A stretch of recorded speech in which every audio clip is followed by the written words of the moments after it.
Went to beauty school, found out that I hated doing makeup.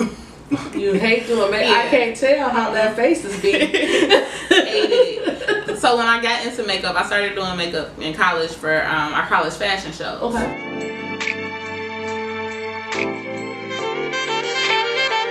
All right, Ashleigh, why don't you tell me a little bit about how you got started and what a aspiring esthetician should do. Okay, so I fell into aesthetics. It was never part of the plan. I started college as a biochem major. I wanted to be a forensic scientist at the time. Okay. After my first semester, I ended up switching that because it bored the life out of me. So I switched to PR and marketing. Graduated, did an internship, and I was literally about 2 months away from going to NYU for grad school when I decided I didn't want to do it. Okay. And I was like, I'm going to defer it for a year, go to beauty school and see what happens, because makeup and beauty had always been my passion. Okay. Went to beauty school, found out that I hated doing makeup. You hate doing makeup? Yeah. I can't tell how that face is being. Hated it. So when I got into makeup, I started doing makeup in college for our college fashion shows. Okay. And I love runway makeup. I love the avant-garde, creative aspect of runway makeup. So I never really wanted to do makeup for, oh, it's my birthday, can you do my face? Or right. like special occasions and stuff like that. That just wasn't my thing. Okay. And so I wanted to get out of it. I was like, I don't really want to do this. And I started falling in love with waxing in school. Okay. And at the time I was working at Ulta, the Ulta that used to be on State Street. And they had a benefit position open at the Ulta in Hyde Park. And I was like, well, I have my license now. Let's transfer. That's closer to home. And I can do brows. And I'm really good at brows. So let's do it. Okay. Started working at benefit. Mind you, this was still never supposed to be a permanent thing. I was still supposed to go to grad school that following year. Okay. And I honestly was like, you know what? I'm really good at this. I really enjoy it. Let's build a brand around doing brows. And 1 year into my benefit career, I became AshDoesBrows, and that's been it ever since. Okay. Now, where did AshDoesBrows come from? A sorority sister of mine had a online magazine called Empire Life. Okay. And for her launch, she had another sorority sister of mine. She was like a motivational speaker, and she was talking about branding and making it your own. And I was like, you know what?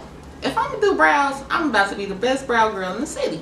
And I had to come up with something creative. Right. I don't even remember what my Instagram name was before it became AshDoesBrows. It doesn't even matter. But I was like, let's make this self-explanatory. I'm like, nobody spells my name right, so we're gonna shorten this to Ash instead of Ashleigh. This is true. Because everybody spells it with the EY. I am good not how you spell your name. Everybody does. So I was like, so I'm not gonna put Ashleigh Does Brows because nobody's gonna spell it right. So we have to keep this simple. So it became AshDoesBrows. My original designer came up with the logo. Her name's MK Creative. She was amazing. I had no idea what colors I wanted or anything, and she put it together and made it happen.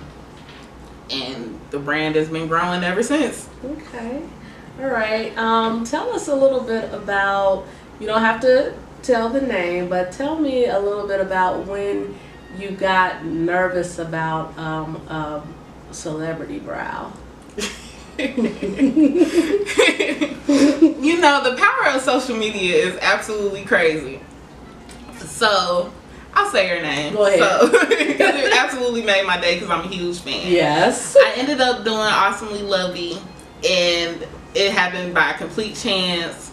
One of my clients tagged me on her post about looking for a new brow lady, and I'm like, oh my God, I love her. I wish I had my copy of I'm Judging You on me right now. Yes. So when she tagged me, I hopped in the comments because I stay on my Instagram comments. I respond to everybody. If you ask me a question, you're going to have an answer within an hour. Like, yes. I'm on it all the time. So I'm like, oh my God, okay, I got you, boo. Can you come in, blah, blah, blah. Right. And then I screenshot it and I reposted it on my timeline. And this is when I found out I hadn't had a beehive. Hey. Because literally all of my followers flooded her page. Including And I was like, oh my God, this is crazy. And she Lovey commented back to me and was like, I love your work. Do you have any availability? And in my mind, I'm like, I'm kind of booked solid, but I can't tell her that because this is the biggest opportunity I've ever gotten in my life. Right. So we gonna make this happen. So I was like, I'm sliding in your DMs right now. And so I responded to her message, and I was like, I can totally squeeze you in. I can make it happen. This is where I'm at. Here's the instructions on how to get to the studio, blah, blah, blah. And she was there within an hour. Awesome. And that was literally the best week ever. That is I did her brows, and then that same week, on that Sunday, Damone Roberts did a keynote speech at the makeup show, and he's a celebrity brow guru. He's been doing brows for over 20 years. He does Beyonce's eyebrows. So for me, this is like touching the hem of Jesus's garment at this point. Like, I love it. Like, whatever I could soak in from that conversation was just like, oh my God, this is great. Yeah. That was just the perfect capstone for the week, and it was just like, this is amazing. So I'm speaking all of the great opportunities ahead of me into existence and taking whatever comes my way. And I encourage aspiring estheticians to do the same thing. Like, look up to people that you admire, follow their work, judge their pictures, notice what they do, absorb it, soak it up like a sponge, so that way you better yourself too. Because school doesn't teach you everything. You come out and you learn as you go. Okay. And tell me, why did you specialize in brows? There's so much with estheticians and why brows? I wanted to focus on something. Okay. And specialize so I could really hone my craft. Aesthetics is a really broad field. You can do skincare, makeup, body waxing, all types of chemical peels and treatments and stuff. And I was like, well, I started at Benefit. All I did was brows. So that's all people are expecting from me anyway. So why not just focus on it and be the best at it? Okay. As opposed to spending thousands and thousands of dollars on products that I might not even use, because people don't really care too much about skincare until something goes wrong, until you get a breakout. This is true. You don't wake up one morning like, oh, maybe I'll get a facial today. Right. You go, uh-oh, I got this breakout. How can you get rid of it? Correct. So I didn't want to do things like that weren't necessarily going to have the biggest return. Brows, you know when your eyebrows are messed up. You know when your eyebrows need to be done. You see them 1 or 2 little hairs grow back. You're like, uh-oh, I got to get my eyebrows done. Exactly. It's more of a consistent service. Okay. And it builds relationships, because I've been a part of so many special moments for my clients. Weddings, birthdays, their children's first eyebrow wax, graduations, proms, so many special occasions. And it's like, oh, I did your brows for that. I remember. Nice. So it builds relationships with your clientele. Totally. I love it. Yeah, I was telling my mother that I was going to be interviewing a celebrity brow artist, and she like, I wish she could do mine touching in the middle. I was like, oh Lord. On my way. We're gonna have to bring Mama up here from Carbondale to get her brows done by Ashleigh.